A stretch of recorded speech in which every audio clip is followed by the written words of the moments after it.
আসসালামু আলাইকুম। আপনাদের যাদের এই ধরনের পলিসি ইস্যু এসেছে, আপনারা তার করণীয় কি কি করবেন সেটা আজকে বিস্তারিত আপনাদের কাছে আমি বলবো। আমি আপনাদের মতো হয়তো এরকম মানে রিলস ছাড়ার পরে হয়তো রিলস ডিলিট করে দিয়েছি, ভিডিও ছাড়ছি, পলিসি ইস্যু ধরাই দিয়েছে, আমি সেগুলো ডিলিট করেছি। কারণ সেই ধরনের কাজ আপনারা করবেন না, বা আমি যে ধরনের ভুল করছি আপনারাও করবেন না।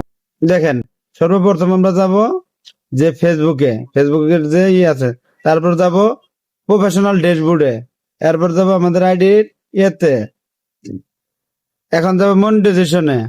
দেখেন এখানে আমাদের লাল মারছে কে, এই দেখেন আমাদের কতগুলো ইস্যু ধরাই দিছে। আমার দুইটা ভিডিও, আমি নাহলে আর 20-30টি ভিডিও ডিলিট করছি। ও date morning they this content has limit monetization বেকট ইট ফ্ল্যাট। মানে ইংলিশে পড়তে আমার আসলে সমস্যা হয়, সেই কারণে আমি আপনাদেরকে মানে বাংলায় বোঝানোর চেষ্টা করছি যে আমি ইংলিশে আসলে ওইভাবে পারি না।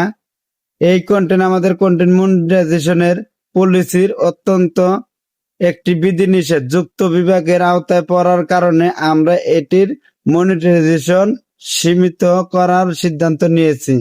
আপনার অ্যাকাউন্টের উপর প্রভাব, এটি শুধু নির্দিষ্ট কন্টেন্টের জন্য প্রযোজ্য এবং আপনার প্রোফাইল বা আপনার পরিচালনা করার জন্য পেজ, প্রোফাইল বা গ্রুপের মনিটাইজেশন স্ট্যাটাসের প্রভাবিত করে না।